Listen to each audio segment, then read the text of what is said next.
Bonjour à tous, aujourd'hui on va continuer notre découverte du matériel qu'il faut prendre avec soi en voyage à vélo. On va parler aujourd'hui du matériel de cuisine.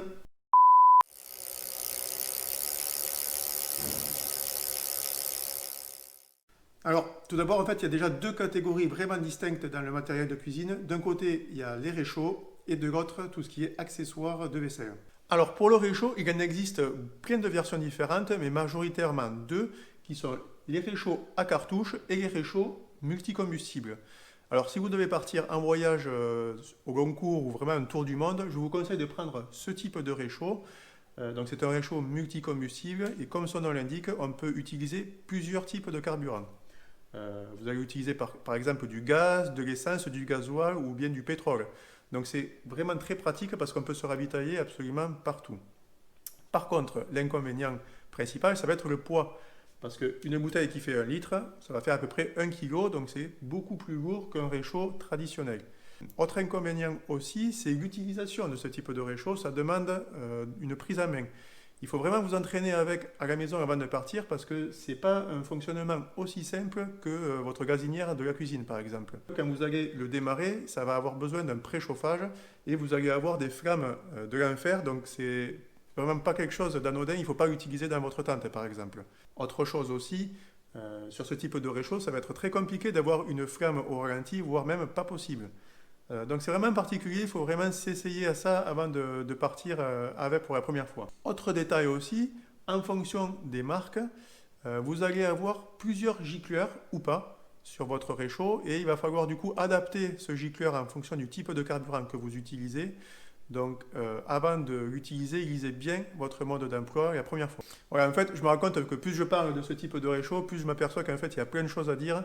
Et je vais peut-être faire une vidéo exprès rien que sur ce type de réchaud pour expliquer vraiment en détail comment ça fonctionne. Bon, et enfin, le dernier inconvénient, et ça, on ne peut rien y faire malheureusement, c'est le prix. C'est vrai que c'est quand même beaucoup plus cher qu'un réchaud traditionnel. Les premiers prix vont de 130 euros jusqu'à 300 à 400 euros. Donc celui-là, le modèle que moi j'ai acheté, c'est le modèle de chez Optimus. C'est le modèle Polar Omnifuel. C'est un modèle, on va dire, de milieu de gamme qui coûte 179 euros. Alors moi je l'ai choisi parce j'ai trouvé plusieurs avantages. Déjà, il a un gicleur unique. Comme je vous y disais tout à l'heure, il n'y a pas besoin du coup de le changer en fonction du type de carburant.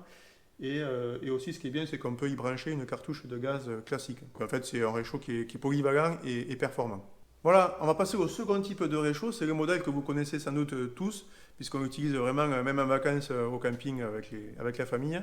C'est le modèle à cartouche. Pour ce type de réchaud, aucune difficulté pour l'utiliser. On prend son réchaud et on le fixe sur sa cartouche.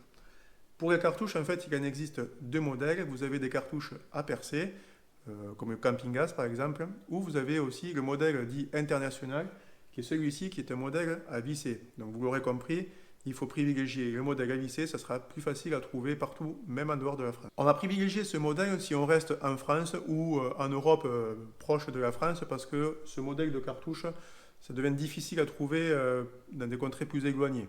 Ensuite, second inconvénient, c'est que ces cartouches ne fonctionnent pas très bien à basse température. Donc méfiance si vous devez partir en montagne ou l'hiver. Pour les marques, autant des réchauds que des bouteilles, vous en avez plein. MSR, Coleman, Primus, Optimus, il y en a vraiment plein. La marque n'a pas vraiment d'importance. Ensuite, où est-ce qu'on trouve ce type de cartouches? On peut les trouver dans les magasins de sport ou alors dans les stations-service par exemple. À titre d'idée, par exemple, moi cet été je suis parti pendant à peu près 15 jours. Je l'ai utilisé tous les jours et quand je suis arrivé, il est à moitié vide. Je pense encore il en reste pas mal. Donc pour une utilisation raisonnable, ça tient quand même pas mal, à condition bien sûr de ne pas faire des pot-au-feu ou des plats mijotés. Alors bien sûr, l'autre avantage, ces réchauds ils sont tout légers, donc vous pouvez vraiment l'amener partout dans vos sacoches. Et enfin, c'est pas très cher, il faut compter à peu près une quarantaine, une cinquantaine d'euros pour le réchaud et moins de 10 euros pour la cartouche. Moi, en ce qui concerne le réchaud en lui-même, c'est un réchaud de la marque MSR. C'est le modèle Pocket Rocket. Bon, celui-là, il n'est pas tout récent, hein, je dois l'avoir depuis 2009, donc ça fait plus de 10 ans. Mais il fonctionne encore nickel, donc vous voyez, une fois qu'on l'a acheté, on le garde vraiment longtemps. Bon, et puis celui-là, il y a une dizaine d'années, le modèle coûtait qu'une trentaine d'euros. Donc c'était vraiment un bon rapport qualité-prix parce que c'est un réchaud assez puissant, plutôt performant. Bon, bien sûr, pour allumer vos réchauds, quels qu'ils soient, n'oubliez pas votre briquet ou vos allumettes. Attention aux allumettes, si c'est humide, forcément ça va moins bien marcher.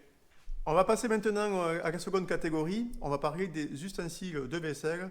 Voilà, il n'y a pas de grande surprise. On va prendre déjà des couverts, hein, fourchette, couteau et cuillère. On va prendre aussi un couteau, on va dire, un peu plus polyvalent. Moi, j'en prends deux. J'essaie de prendre Renault Pinel que je garde toujours à portée de main et aussi un couteau suisse. C'est vrai que c'est pratique pour le côté ouvre-boîte et tire-bouchon notamment. Donc ouais, c'est un bon ami ça en voyage. Après, on va aussi prendre des assiettes ou une assiette. On va essayer de ne pas prendre des modèles classiques comme on a à la maison en verre ou un modèle qui se casse. On va privilégier quelque chose de plus solide comme un modèle en inox par exemple. Ouais, moi cet été par exemple, j'ai essayé ça. En fait, c'est un modèle de Sea to Summit. C'est un modèle qui se plie. C'est un modèle qui se plie, vous voyez, comme ça. Donc ça prend pas de place. Et puis, autre avantage, une fois déplié, bon, déjà c'est assez volumineux, donc on peut y faire des soupes ou faire cuire des pâtes. Et en fait, on peut le mettre sur le feu. Donc c'est pas mal. On peut du coup économiser une popote. Alors je pense par contre que... Alors j'ai pas eu de problème hein, avec, j'en suis très content. Ce qui est de bien aussi, c'est qu'il y a un couvercle avec une passoire, donc on peut égoutter ses pâtes par exemple ou son riz. Par contre, c'est vrai que c'est quelque chose qui... Alors, je sais pas qu'est-ce que c'est le matériau, c'est une sorte de... pas de plastique, mais c'est quelque chose de souple, vous voyez. Donc, bon, pour des voyages courts en France ou pas très loin, je pense que je continuerai à prendre ça. Par contre, si je dois partir vraiment sur du long terme et à l'autre bout du monde, je prendrai peut-être des ustensiles un peu plus conventionnels en inox. Voilà, parce qu'effectivement, l'autre solution, c'est de partir avec des outils un peu plus traditionnels. Donc, on va parler bien sûr de la popote. Alors, la popote, c'est quoi? C'est une casserole avec une poignée amovible et un couvercle. Euh, L'avantage, bien sûr, c'est que c'est inusable. On peut s'en servir à l'infini du moment qu'on l'entretient bien. Par contre, il en existe plein de versions. Vous avez différents matériaux qui existent. Alors là, attention, parce que vous allez trouver de tout et à tous les prix.